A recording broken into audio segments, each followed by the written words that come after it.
Student आज करा रहे हैं क्लास 10th मैथ एनसीईआरटी की बुक के बेस पर important question for board exam 2025 और ये है सेक्शन सी 3 मार्क्स के क्वेश्चन।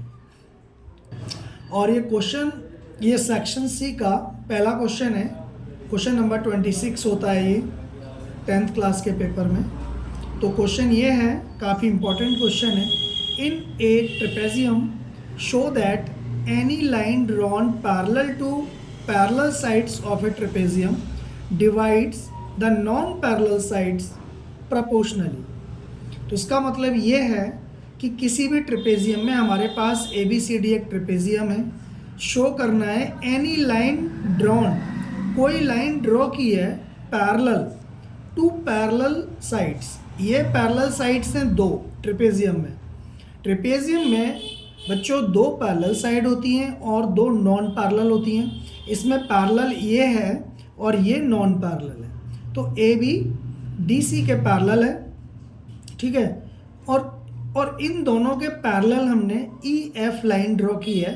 तो वो लिखा हुआ है drawn parallel to parallel sides of a trapezium divides the non parallel side proportionally. तो नॉन पैरेलल साइड क्या है, AD और BC को प्रोपोर्शनली ये डिवाइड कर रही है। तो ये है हमें, तो इसका मतलब ये है, गिवन देखते हैं। ABCD is a trapezium in which AB parallel DC। तो ABCD एक ट्रेपेजियम है जिसमें कि AB DC के पैरेलल है। हम बता चुके हैं आपको E and F are points, E और F पॉइंट है ऑन नॉन पैरेलल साइड्स। ये नॉन पैरेलल साइड्स पर E और F पॉइंट हैं। AD एंड BC, तो E और F E AD पर है और F BC पर है। इस तरह से है कि EF parallel AB, EF AB के पैरेलल है यहाँ पे।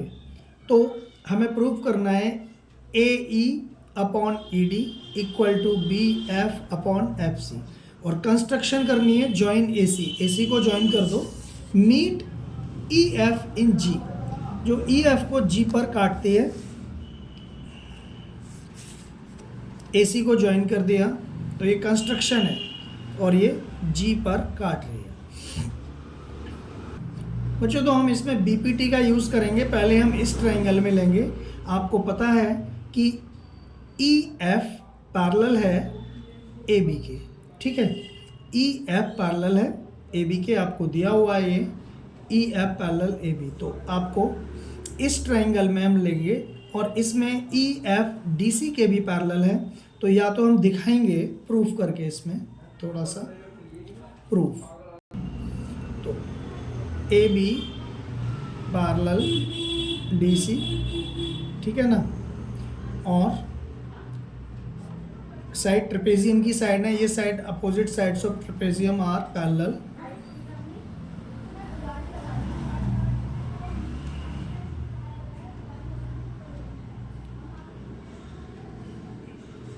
Sides of trapezium are parallel. तो AB पैरेलल DC इसलिए होता है और आपको गिवन है कि AB parallel EF, AB parallel EF, ये आपको गिवन है, ये गिवन है आपको।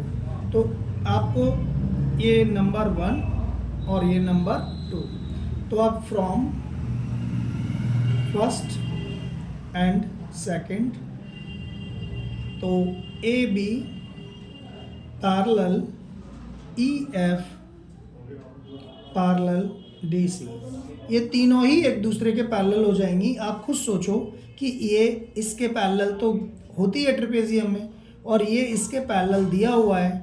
तो जब ये इसके पैरेलल दिया हुआ है और ये इसके पैरेलल है तो तीनों ही पैरेलल हो गई। तो ये तीनों पैरेलल हो गई। तो अब हम देखेंगे, करेंगे इन ट्रायंगल ACD। इसमें देखो ये साइड इस साइड के पैरेलल है, तो ये इस ट्रायंगल के अंदर EG पैरेलल DC हो जाएगा। EG पैरेलल DC, ये क्यों है, दिया तो है नहीं ये, क्योंकि इसलिए है कि EF पैरेलल DC है। ठीक है, तो ये हो गया। तो बाय बीपीटी, बीपीटी हमें प्रूफ क्या करना है, ए ई अपॉन ई जी। तो ए ई अपॉन ई जी ये वाला लेना है, तो ये अपॉन ये और ये अपॉन ये हो जाएगा। तो A E upon E D equal to A G upon G C, ये नंबर 1 हो गया। ठीक, सिमिलरली बच्चों हम इस ट्रायंगल में लेंगे, अब इस वाले ट्रायंगल में, इसमें ये इसके पैरेलल हो जाएगा क्योंकि ये इसके पैरेलल तो दिया ही है। तो now in triangle A B C, A B C और E G, G E F है, ये G F parallel A B.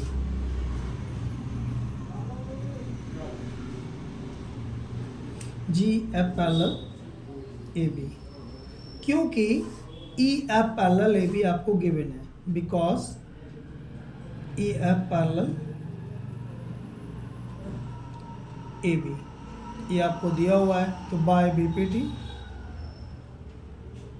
इस ट्रायंगल में बीपीटी क्या हो जाएगा, ए जी अपॉन जी सी। तो इसका कर लो B E upon, B E नहीं है, बी एफ है वो, B F upon F C equal to इस ट्रायंगल में, और यहाँ हो जाएगा ए जी अपॉन जी सी, ए जी अपॉन जी सी। ये नंबर 2 हो गया, यहाँ कर रहा हूँ मैं। तो आपको पता है बच्चों कि देखो दोनों में ये राइट साइड सेम है, तो कंपेयर कर दो फर्स्ट एंड सेकंड की, तो दिस इक्वल टू दिस हो जाएगा। जब कंपेयर करते हैं, कंपेयर तब होती है जब किसी भी इक्वेशन की कोई साइड इक्वल होती है। जब ये इसके इक्वल है, जब ये और यही चीज़ इसके भी इक्वल है, तो ये आपस में इक्वल होंगे। तो यहाँ पर कंपेयर फर्स्ट और सेकंड, तो कंपेयर करते ही हो जाएगा A E upon E D equal to B F upon F C, hence proof. समझ गए होंगे आप अच्छी तरह से इसको। बच्चों एक क्वेश्चन है, ये क्वेश्चन एक बुक में क्वेश्चन है चैप्टर 6 में, उसका 7th एग्जाम्पल है। चैप्टर 6 का मतलब ये है कि ट्राइंगल चैप्टर है, तो इसका क्वेश्चन है उसी से बहुत मिलता जुलता है, लगभग वही क्वेश्चन है, थोड़ी सी डिजिट चेंज है बस। एग्जाम्पल है ये, पर इसमें डिजिट चेंज है बस, इतना अंतर है। तो आप देखो बच्चों, करते हैं इस क्वेश्चन को। A boy height 95 centimetre is walking away from base of A lamp post. ये लैम्प पोस्ट है। लैम्प पोस्ट, पुराने ज़माने में लैम्प पोस्ट हुआ करते थे, चौराहों पर एक खंभे सा होता था, उस पर लैंप रखी जाती थी ताकि रोशनी रहे। उस ज़माने में बिजली कम होती थी या नहीं होती थी कई जगह। तो lamp post, a boy height 95 centimetre, एक लड़का 95 सेंटीमीटर हाइट का वॉक कर रहा है एक लैम्प पोस्ट के बेस से, यहाँ से चला इधर। इसकी स्पीड है 1.5 मीटर पर सेकेंड लड़के की। If the lamp post is 3.8 metre above the ground, ground से 3.8 मीटर ऊंचा है ये ज़मीन से। इसकी हाइट, ए बी की हाइट 3.8 मीटर है। Find the length of his shadow after 5 second, 5 second के बाद उसकी शैडो की लंबाई बताओ। ये लड़का 5 सेकेंड के बाद यहाँ आ गया, उसकी शैडो ये है डी ई, तो इसकी लंबाई निकालनी है। हमने एक्स लेट कर लिया है इसको। तो हम देखेंगे स्पीड दिया हुआ है, स्पीड, तो स्पीड फॉर्मूला होता है डिस्टेंस का, distance equal to speed into time. ये फॉर्मूला सुना होगा आपने। इसकी स्पीड दी हुई है 1.5 और टाइम दिया है 5 सेकेंड। 5 सेकेंड का है ये, 5 सेकेंड है, तो इसका मल्टीप्लाई होगा 5 5 या 25 और 5 बन जा 5 6 7 7.5 मीटर ये दूरी चलेगा। यानी 5 सेकेंड में बी डी जो है ना हमारी, तो बी डी 7.5 मीटर हो गई।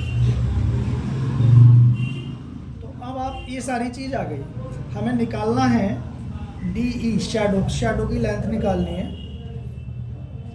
To find length of B D,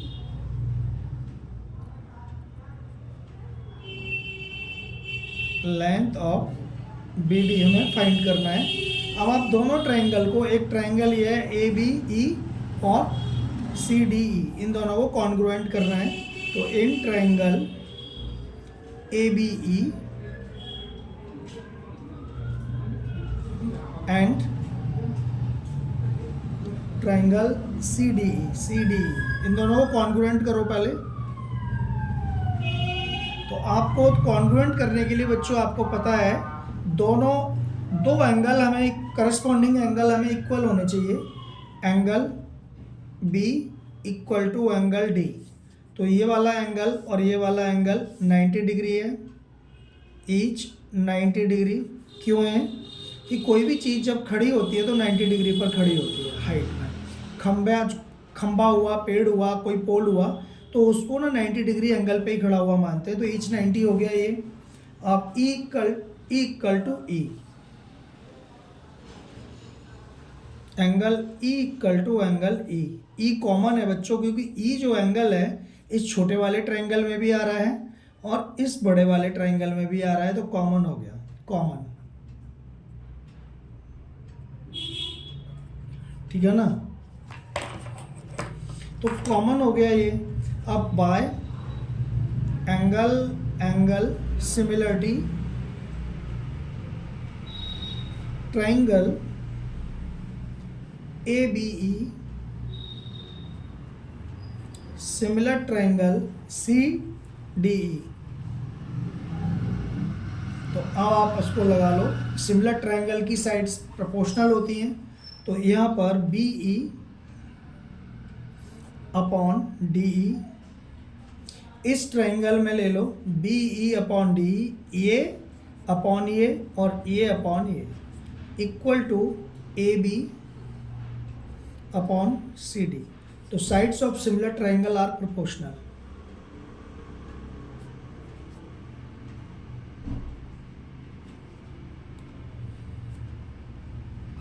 triangle are proportional.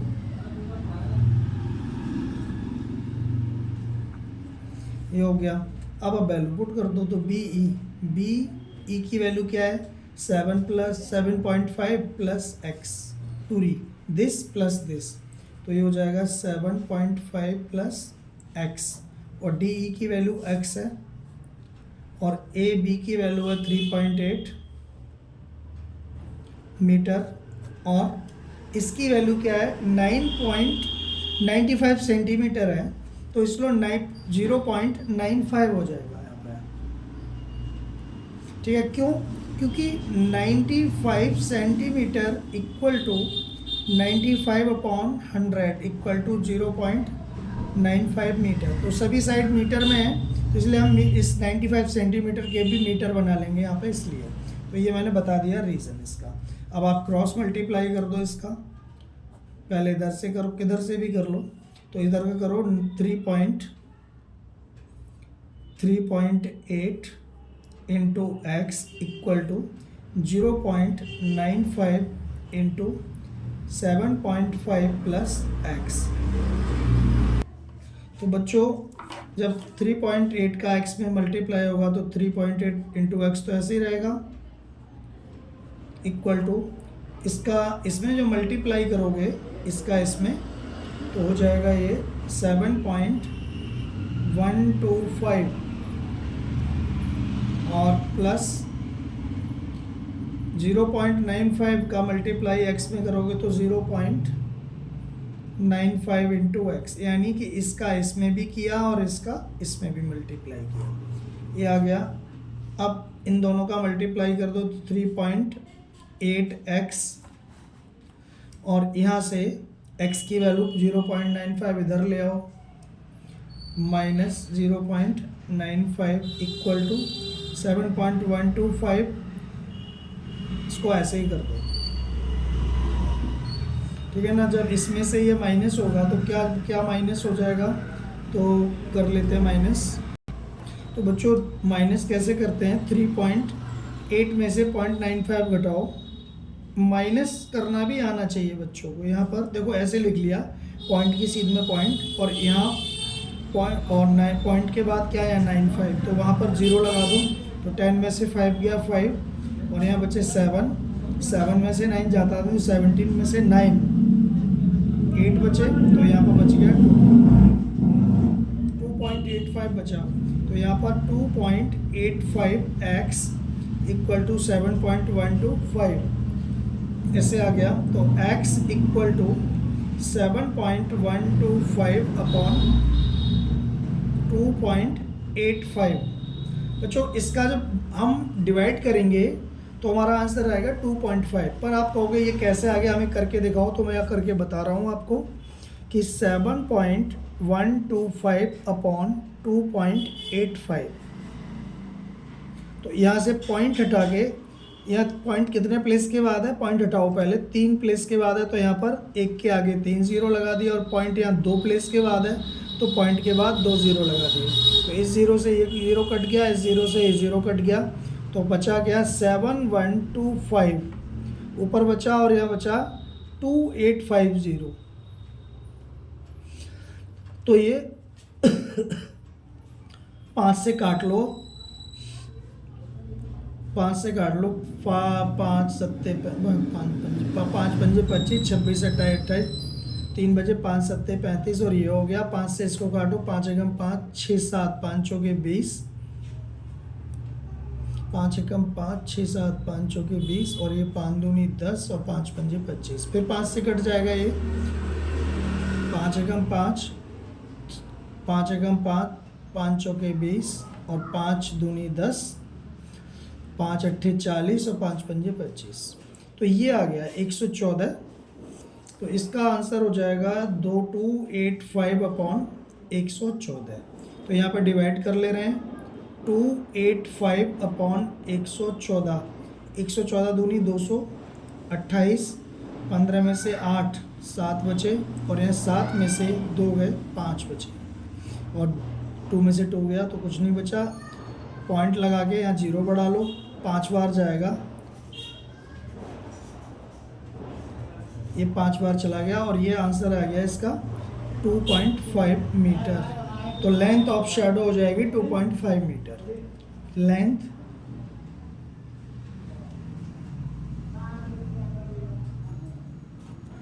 ठीक, तो आपकी समझ में आ गया होगा क्वेश्चन ये। बच्चों इस सीरीज का अगला क्वेश्चन ये है, if Zeba were younger by 5 years then what she really is, then the square of her age in years would have been 11 more than 5 times her actual age.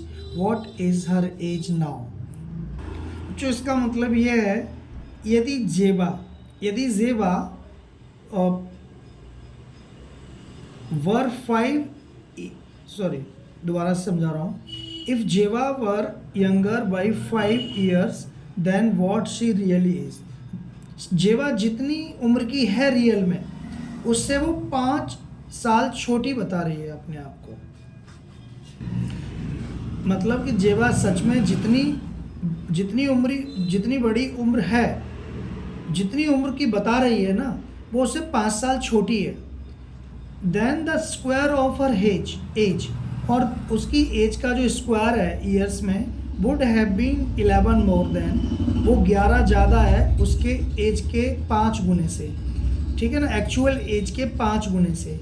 तो what is her age now, तो उसकी as अब कितनी है, तो ये बोला है इन्होंने, यानी प्रेजेंट एज कितनी है जेबा की, ये क्वेश्चन है। तो लिखते हैं हम, लेट प्रेजेंट एज ऑफ जेबा इक्वल टू एक्स ईयर। मान लिया प्रेजेंट एज जेबा की एक्स ईयर है।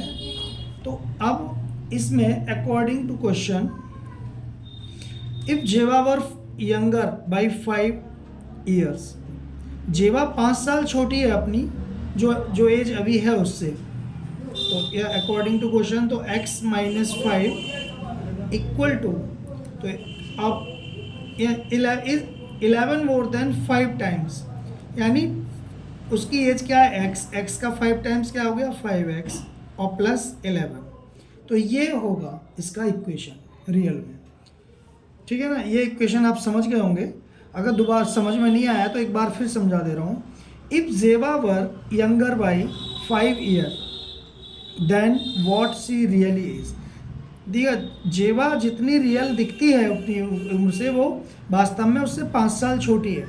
Then the square of her age, तब उसकी एज का जो स्क्वायर है would have been 11 more than 5 times her actual age, उसकी एक्चुअल एज के 5 गुने से 11 ज़्यादा है, तो ये स्क्वायर आएगा यहाँ पे, तो ये हो गया। तो इसे खोल दो, a माइनस बी का whole square x A square plus B square minus 2a और b equal to 5x plus 11, तो x स्क्वायर प्लस 5 का स्क्वायर 25 माइनस 5 टू जा 10x equal to 5x plus 11। ठीक है, तो x स्क्वायर प्लस सभी को इधर ले आओ 25 माइनस 10x, ये तो इधर है ही, इन 5x और 11 को भी इधर लाओ माइनस 5x और माइनस 11, तो क्वाड्रेटिक इक्वेशन बनेगी यहाँ पे x स्क्वायर, अब x का टर्म बीच में आता है तो माइनस का 10 और माइनस का 5, तो माइनस का 15x और 25 में से 11 गए तो बच जाएंगे 14 प्लस 14 इक्वल टू 0, तो ये हो जाएगा। तो अब इसको कैसे करोगे, देखो 14 बन जा 14 प्लस माइनस 14 और माइनस 1 इक्वल टू माइनस 15 होता है, तो इसको हो जाएगा एक्स स्क्वायर माइनस 14x और माइनस 1x और प्लस 14, यानी 15x को हमने ऐसे ब्रेक किया है इसमें इक्वल टू 0। तो आप समझ गए क्या किया कि हमने 14 को ऐसे तोड़ा है कि मल्टीप्लाई तो उसका 14 रहे और जोड़ने पर आ जाए ये माइनस 15, तो उन्हीं डिजिट के साथ ऐसा करना है जिनका मल्टीप्लाई 14 है। तो अब इसको इनमें से कॉमन ले लो, x कॉमन आएगा तो x माइनस 14 और माइनस 1 कॉमन ले लो तो x माइनस 14 इक्वल टू 0, तो x माइनस 14 और x माइनस 1 इक्वल टू 0, तो x माइनस 14 इक्वल टू 0, तो x equal to 14।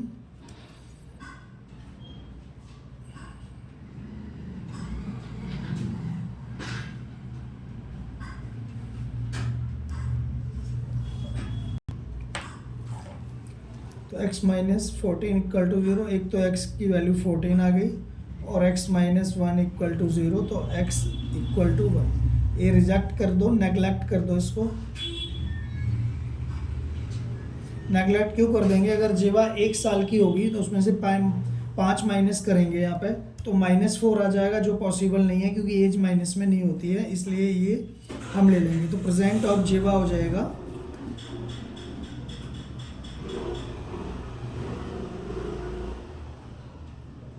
Equal to 14 years. ठीक है, समझ गए होंगे आप क्वेश्चन को। बच्चों एक क्वेश्चन है काफ़ी अच्छा और एक नया क्वेश्चन है।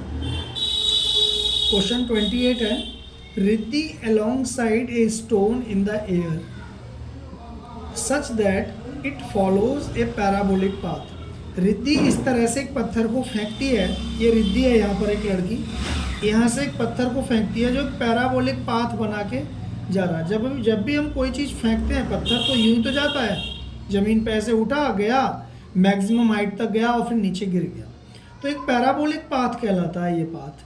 तो 11th में आप पढ़ेंगे इसके बारे में बेहतर तरीके से, पैराबोला के बारे में, तब आपको पैराबोला और समझ में आएगा, लेकिन यहाँ पर कोई दिक्कत नहीं है, समझ लेंगे आप। तो रिद्धि एक पत्थर को इस तरह फेंकती है, वो एक पैराबोलिक पाथ बना रहा है, before it land at P on the ground as depicted by the graph here. तो वो यहाँ से जाता हुआ ग्राउंड पर जा रहा है, तो उसी का एक ग्राफ है ये पत्थर का। तो फर्स्ट पार्ट है, the graph is represented by polynomial, और ये जो ग्राफ है ना पॉलिनोमियल को शो कर रहा है, और पॉलिनोमियल का ग्राफ पैराबोलिक पाथ ही होता है, तो एक पॉलिनोमियल को शो कर रहा है, where the sum of its zeros is 1, इसके जीरोज का सम 1 दिया हुआ है, and sum of its square of its zeros, और इसके जीरो के स्क्वायर का सम दिया है 25। Find the coordinates of P and Q, तो पी और क्यू के कोऑर्डिनेट निकालने हैं। सेकंड है, if 1 unit on the graph represented 25 metre, अगर एक यूनिट 25 को शो कर रहा है, how far from Riddhi does the stone land, तो रिद्धि का स्टोन यहाँ से यहाँ तक कितनी दूरी पर जाके गिरेगा, ये दूरी भी निकालनी है हमको। तो ये क्वेश्चन है, तो सॉल्यूशन में हमने लिख लिया, let alpha and beta are the zeros of the polynomial represented in graph. Alpha और बीटा मान लिया पॉलिनोमियल के ज़ीरोज़ हैं, तो सम ऑफ ज़ीरोज़ आपको अल्फा प्लस बीटा दिया हुआ है 1, क्योंकि यहाँ पर 1 दिया हुआ है। Where the sum of its zeros 1, तो सम ऑफ ज़ीरोज़ 1 हो गया, and sum of square of its zeros, और इसके ज़ीरोज़ के स्क्वायर का सम है alpha square plus beta square, वो 25 दिया हुआ है। तो हमें यहाँ से दोनों को इक्वेशन को सॉल्व करना है पहले, और अल्फा और बीटा की वैल्यू फाइंड करनी है, ठीक। तो बच्चों पहले हम लिखते हैं ये वाला, ये नंबर 1 है और ये नंबर 2 है, तो alpha square plus beta square equal to 25। आपको एक फॉर्मूला पता होगा कि alpha square plus beta square का मतलब होता है अल्फा प्लस बीटा का whole square minus 2 alpha beta. इसको हमने यूँ करके लिख लिया, आपने पहले भी पढ़ा होगा जब अपनी प्रिपरेशन की होगी तो alpha square plus beta square का ये पूरा हो गया इक्वल टू 25, और आपको यहाँ दिया हुआ है कि alpha plus beta equal to 1, तो यहाँ अल्फा प्लस बीटा की जगह हमने 1 पुट कर दिया और 1 का स्क्वायर, ठीक है। यहाँ गिवन है ना alpha plus beta equal to 1, तो यहाँ अल्फा प्लस बीटा की जगह 1 पुट कर दिया, और 1 का इसका स्क्वायर ऊपर लगाया तो यहाँ लगा दिया, -2 अल्फा बीटा इक्वल टू 25। तो 1 का स्क्वायर क्या होता है 1 minus 2 alpha beta equal to 25। तो यहाँ से -2 alpha beta equal to 25 minus 1, तो ये हो जाएगा -2 अल्फा बीटा इक्वल टू 24।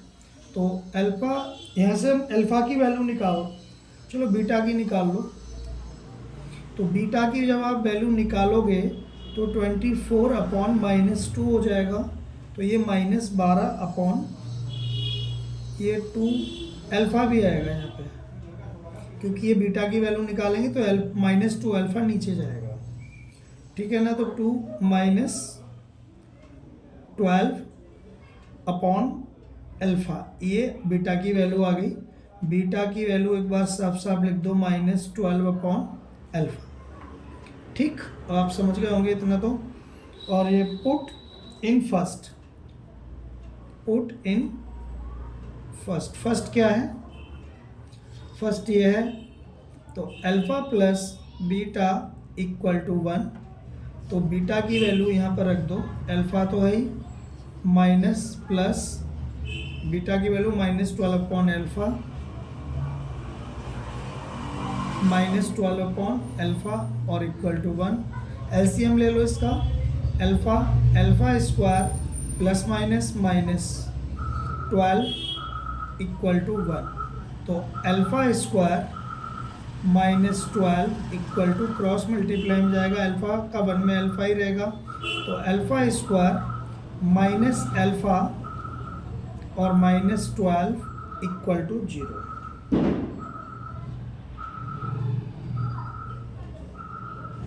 ठीक है, तो ये हो गया। अब आप इसको मिडिल टर्म स्प्लिटिंग कर लो, तो अल्फा स्क्वायर 4 3 जा 12 माइनस 4 अल्फ़ा प्लस 3 अल्फ़ा और माइनस 12 इक्वल टू 0। ये मिड टर्म स्प्लिटिंग कर लिया। यहाँ से अल्फ़ा की वैल्यू, अल्फ़ा कॉमन ले लो, अल्फ़ा माइनस 4 और प्लस 3 कॉमन ले लो यहाँ से, अल्फ़ा माइनस 4।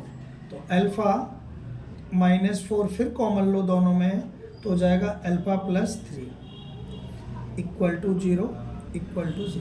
ये बात समझ में आ गई होगी। तो अल्फ़ा की दो वैल्यू आई है, तो अल्फ़ा माइनस 4 इक्वल टू 0, तो अल्फ़ा इक्वल टू 4, और यहाँ पे आया है अल्फ़ा प्लस 3 इक्वल टू 0, तो अल्फ़ा इक्वल टू माइनस 3। तो अल्फ़ा की दो वैल्यू आई हैं, 4 और माइनस 3।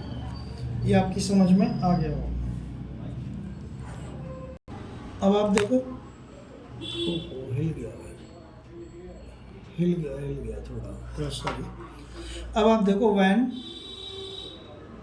अल्फ़ा इक्वल टू 4, तो बीटा इक्वल टू आ जाएगा, बीटा की वैल्यू तो ये है -12 अपॉन अल्फ़ा 4 है तो 4, तो ये आ जाएगा -3। जब अल्फ़ा 4 है तो बीटा -3, और वैन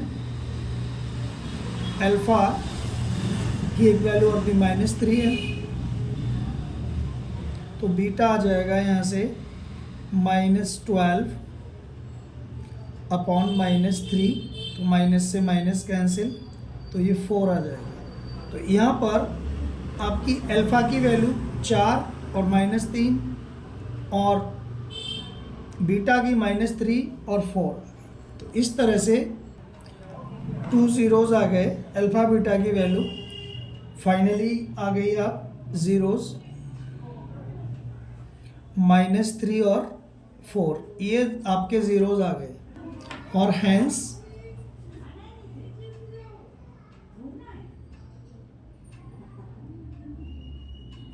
कोऑर्डिनेट ऑफ पी का कोऑर्डिनेट क्या हो जाएगा? देखो यहाँ पर 4 और 0, और Q का हो जाएगा -3 और 0। अब ये बच्चों कैसे आए? आप देख रही है एक्स एक्सिस है, वाई इस ये पॉइंट वाई पे तो बिल्कुल चला ही नहीं है ऊपर, तो यहाँ पर जो होगा, जो वाई की वैल्यू होगी यहाँ 0 होगी, और एक्स की वैल्यू तो हमने जो निकाली है वही होगी। तो यहाँ पी की वैल्यू जो आई है पी 4 और 0, और क्यू आ गया -3 और 0, ठीक। तो यहाँ पर P, क्योंकि ये जो वैल्यू है ना, ये इस पॉइंट के इधर ये माइनस है, तो इसीलिए Q की -3 है और P की प्लस में है, तो इसलिए P को, इस वाले को P मानेंगे और इसको Q मानेंगे। तो ये P और Q के कोऑर्डिनेट निकल आए। तो बच्चों P की वैल्यू 4 और 0 और Q की वैल्यू -3 और 0 आ गई। तो इनके बीच की जो डिस्टेंस है यहाँ से यहाँ तक की, वो क्या हो जाएगी? तो ये तो है देखो 4 और ये है 3, -3 है यहाँ से यहाँ तक की वैल्यू। लेकिन हम डिस्टेंस जब निकालते हैं तो माइनस साइन नेगलेक्ट कर देते हैं यहाँ पे, तो ये इसका टोटल हो जाएगा, माइनस साइन नेगलेक्ट कर देंगे यहाँ पे, तो 4 + 3 हो जाएगा यहाँ पे, ये 4। तो डिस्टेंस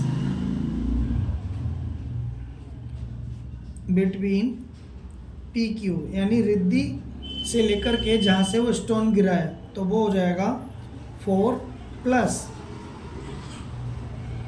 ऐसे, क्योंकि हम मॉडुलस लगा देते हैं, क्योंकि वो मॉडुलस जब बाहर निकलता है तो वो माइनस से प्लस हो जाता है। 4 + 3 = 7 यूनिट।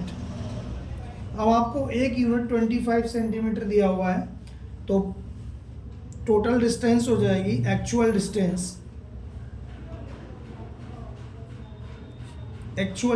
7 × 25, क्योंकि 1 यूनिट 25 मीटर के बराबर है, तो 175 मीटर इसका फाइनल आंसर हो गया, और आपकी समझ में ये आ गया होगा।